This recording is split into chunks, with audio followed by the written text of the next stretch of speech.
The first question we need to address is, what is resistance? Resistance is the negative force that's actively working against us to stop us from doing the things we want to do.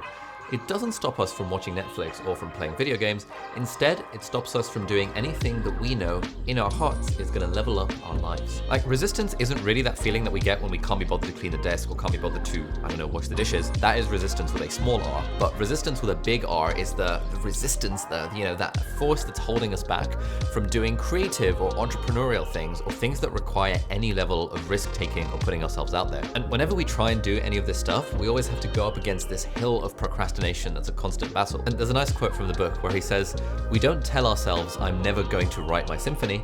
Instead we say, I am going to write my symphony, I'm just going to start tomorrow." I've heard this a million times of people being like, you know what, I want to start a YouTube channel at some point. I'm going to start a podcast, but the timing's not quite right. I haven't quite got the gear, I haven't quite got the kudos. Why would anyone care what I have to say? This is all resistance. It's all that procrastination that's building within us. But what really fuels resistance is fear. Resistance is activated by fear and gains strength whenever we give in to that fear, creating a cycle that we fall into and which leads to resistance becoming even stronger as our fear becomes even greater. But as he says in the book, fear is actually a very good thing, because when we feel scared about doing something, it usually means we should just do the thing. He writes, "Remember one rule of thumb: the more scared we are of a work or calling, the more sure we can be that we have to do it." And in a way, resistance is that compass that points towards the thing in our life that's actually most important for us to do.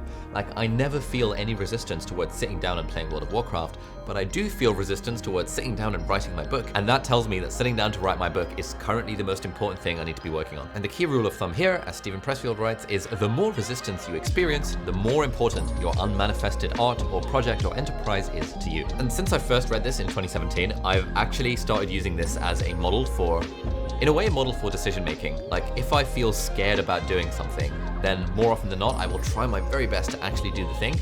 And so far in my life, I have never regretted doing something that I'm scared of, but I've always regretted not doing something that I was scared of.